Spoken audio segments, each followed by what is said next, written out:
Patient care is at the heart of everything we do. That's why managing our inventory is so important.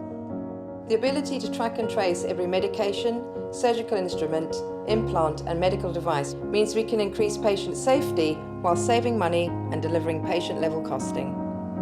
I'm Jackie Pomeroy, Head of Supply Chain for NHS South of England Procurement Services. In 2014, the Department of Health published an e-procurement strategy mandating that every product procured by an NHS trust has to be identified with GS1 standards. We've been working with GS1 UK to achieve this since 2012 by encouraging our suppliers to adopt GS1 standards to save time and money. In 2010, we discovered 2 different products in the theatre storeroom that shared the same barcode and product number.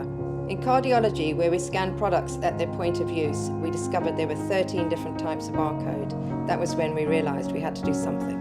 Bringing together a unified system to manage all our suppliers, equipment and medication and the treatments we provide is no mean feat. By providing one single way of identifying everything, GS1 standards are helping us to achieve this.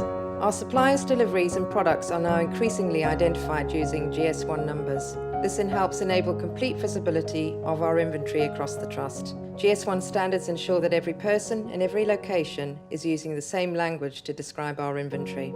And knowing where everything is in each area of the hospital has enabled us to reduce stock by 20%. More importantly, staff spend less time looking for stock and more time with patients. And we reinvest the money back into patient care, which is brilliant. GS1 standards let us achieve so much more. We've increased patient safety through the use of barcoded wristbands, so we can be sure that they get the right treatment at the right place and at the right time. GS1 standards mean we can link the medicines and instruments we use, as well as the procedures that we follow, to individual patients. This lets us accurately measure the resources consumed. Then we can use this information to improve efficiency and work out what's best for each patient. GS1 standards are vital in helping us improve our healthcare standards and putting patients at the heart of everything we do in the NHS. They help us save money, save time, and most importantly, save lives. Adopting GS1 standards across the whole NHS has the potential to save up to £1 billion every year. That's money that could be redirected to give even more and better patient care. And it's all thanks to those hidden benefits between the lines.